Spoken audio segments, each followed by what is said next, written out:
This is Thruxton in Wiltshire, one of the fastest bike circuits in the UK.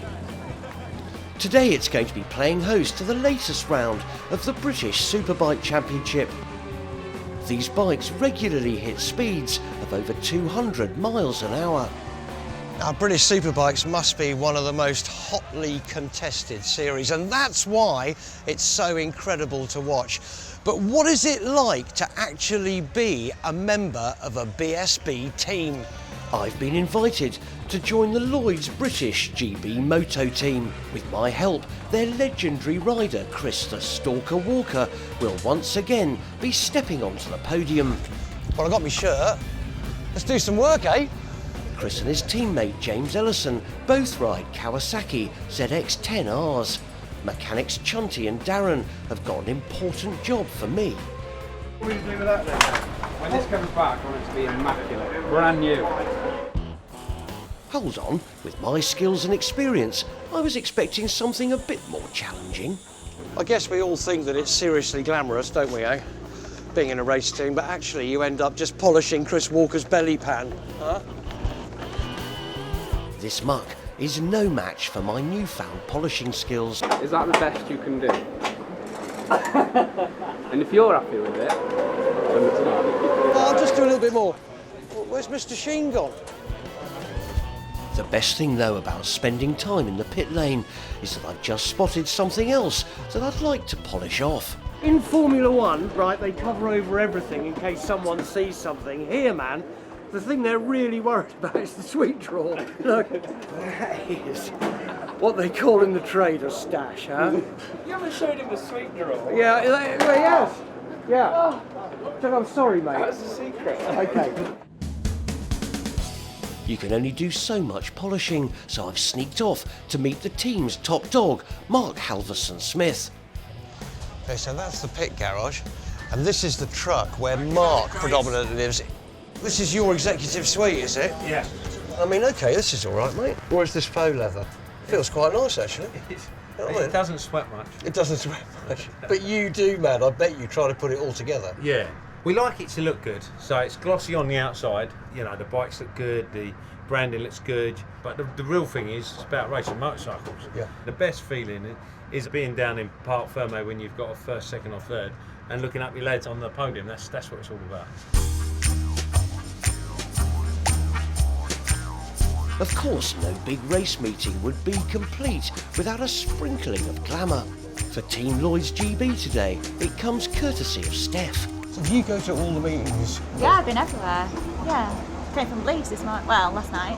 Hey, look, man, that can't be bad. Coming from Leeds now, it's a result. Taking pity on me, Steph has now offered to help me out with the cleaning.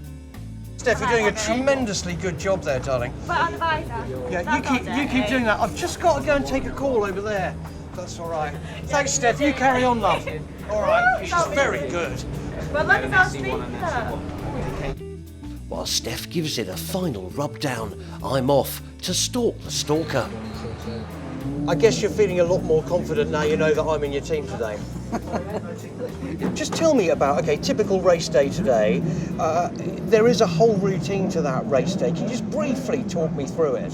For me, it's get up 7 o'clock, couple of coffees, breakfast, Weetabix, as you would. Why not? Is that your superstition there? It has to be Weetabix? No, Cheerios aren't too bad. Oh, okay. Cheerios are an option. Either or, yeah. Semi-skim milk. And then I come down to see the boys in the garage and just have a bit of a talk and a tea brief for Thruxton before morning warm-up. It's generally then pit lane walkabout, which is when the nerves for me start. With the tension mounting outside, I head back to the garage to show off my mechanical skills. My rear wheel change, mate, is hot. Because we've got lap record holder on the wheel chains right here. Now. Is that you, Darren? What is the time for a rear wheel change? 30 seconds, yeah. 30 seconds. Less Should we than time you now, and then I'll beat 30 you? seconds. All right, Darren, are you ready? On your marks, get set, go! All Darren has to do is take the wheel out and put it back again as fast as possible. Stops with the click, it stops with the click. Okay, can we go? I'm not going to tell you a time. That's not fair. For all of you at home, that's my challenge. On your mark, get set, go. And shortly you'll find out how I do.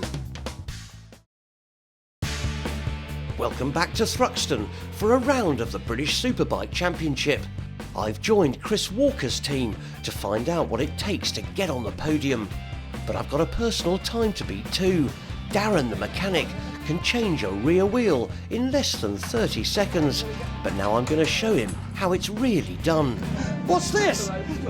Darren is nervous for me, he says. But I'm telling you, man, I'm on the way to victory.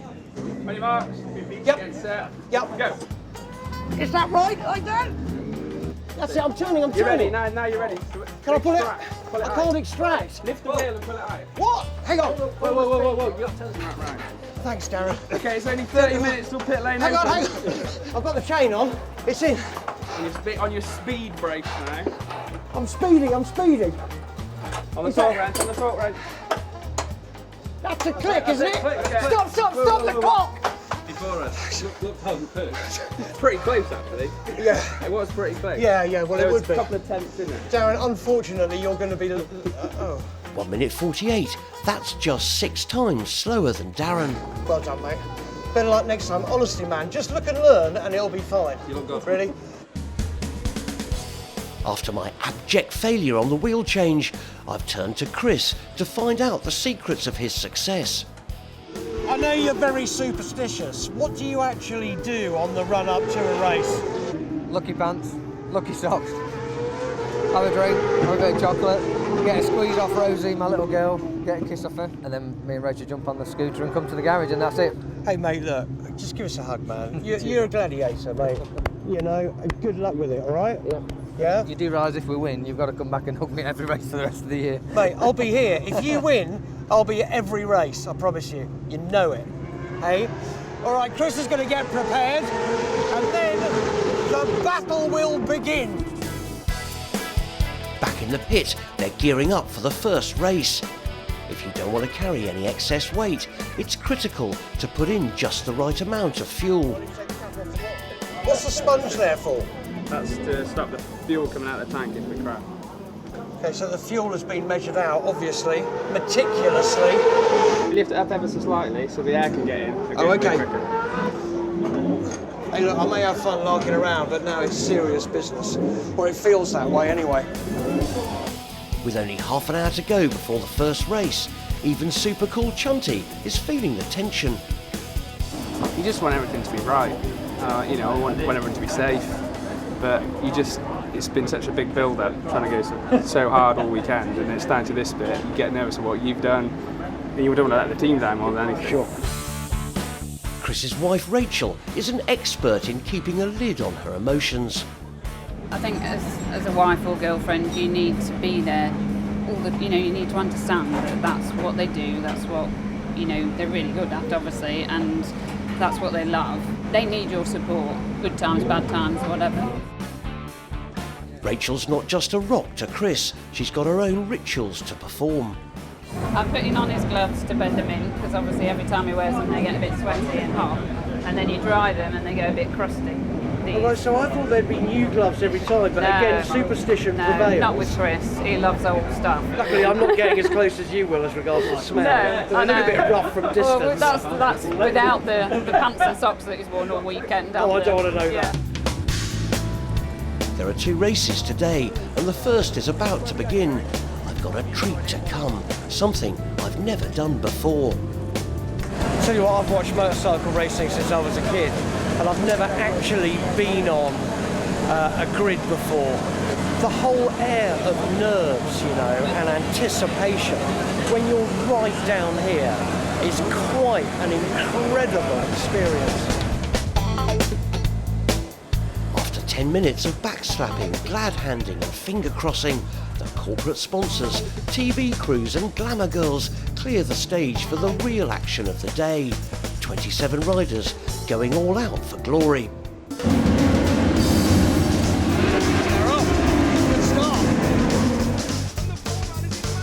Chris starts the race in 9th position on the grid, but by lap 7 he's got himself into 4th and is looking menacing. Fingers crossed the bowl of Weetabix and those sweaty underpants are going to get him all the way to the top. But before the race finishes, I need to look at my own rear end. But before that thrill comes, here at the British Superbike Championship, the white knuckle ride is in full swing, with top rider Chris the Stalker Walker in the middle of his first race. Hey, look, things are going well. Chris is now 4th, only 0.2 seconds behind the leader. Let's hope he gets on that podium. At lap 9, it all starts to go pear-shaped when Chris is overtaken by Raichi Kianari. Chris slips back and ends up coming in though, a very decent 7th, enough to add another 9 points to his total so far this season. After the first race, no one can touch the bike for 20 minutes in order to let the scrutineers check it over, but I'm keen to get out my Mr. Sheen. So even if I was to polish the fairing, that would not be a good move in these wrist. 20 minutes? Slap wrist. OK, all right, I won't be doing that, Yeah, mate. mainly Okay. you don't do a very good job though. Did you hear that? Hey, Darren, go and have something to eat. You might be in a better mood. All right. It was a hot ride for Chris. The track temperature went up by 12 degrees between the beginning and end. He looks completely battered. Every single sinew in your body is being tested. Is that right? Looks like it when you come in. This is a physical track. I think mainly because the tyres just don't grip around here for a long period of time, so you're spinning the bike's bucking, the track's mega fast, undulations, joins in the tarmac. It's an old school circuit. According to former top rider Jamie Whittam, Thruxton has all the fun of a hideous fairground ride. And watching the bike swerving and squirming, I can see what he means. To keep the Kawasaki giving its best for the second race, it's now down to the team to get as much feedback as they can and check all the telemetry data. I'm now such a key member that they even let me into their top secret modifications. What have you done to the bike that you're allowed to tell me? Well, we did a better job of polishing the fairings for what? Oh, come on. I did try. We've tweaked the WAS-up pin. The WAS-up pin. Have you tweaked that? You told me you weren't going to touch it. 2 notches as well. Really? We've gone big change. Would you want me to clean the WAS-up pin? No, can't touch the WAS-up. It's too hot at the moment to do it. Is it? Yeah. Oh, OK. Shall I leave it to cool down then? I've just spoken to Sam to get a was-up pin fitted to our Bonneville bike. But in the meantime, Chris is back on his bike for the second race. After his great lap times in the first race, Chris has improved on his grid position. OK, well, race 2, and here 5th on the grid. Hopefully if Chris gets as good a start as he did last time, he could be right up there. Oh, I'm looking forward to a podium. Again, Chris gets away cleanly and edges his way towards the front. OK, pretty good start, he's in 4th now. Tension in here. You cut with a knife. Then, at lap 5, Tommy Bridewell's Yamaha has a massive engine blow-up and everything has to stop to let the marshals come out to clean the track. The safety car has been out because of the oil that the bike left. Now it's red flag, so the bike's coming in. The break in the race gives Darren and Chunty a chance to make a few much-needed tweaks to the bike. OK, now things are really high up because the crew chief, Roger, has said get the shock out because obviously Chris ain't happy with it, so they're changing the rear shock now. Blimey. After the shock has been switched and I've given the visor a quick wipe, there's only 30 seconds to spare before Chris is back on the grid for the restart. As he flies round the track, his wife Rachel feels every bump. Would there ever be a time where you'd actually be quite happy if he hangs up his helmet?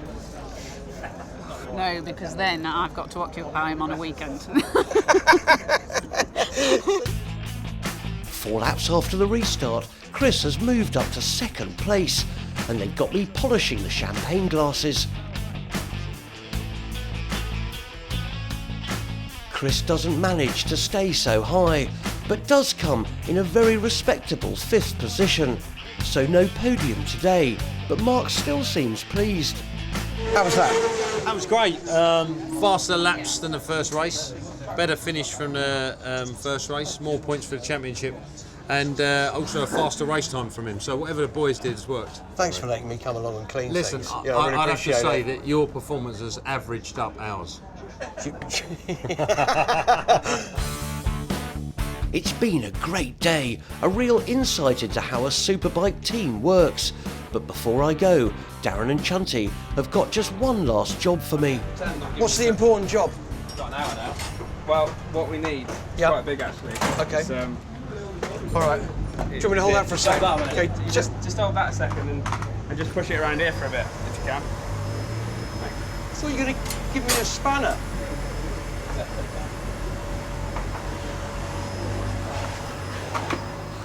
That's quite enough of that.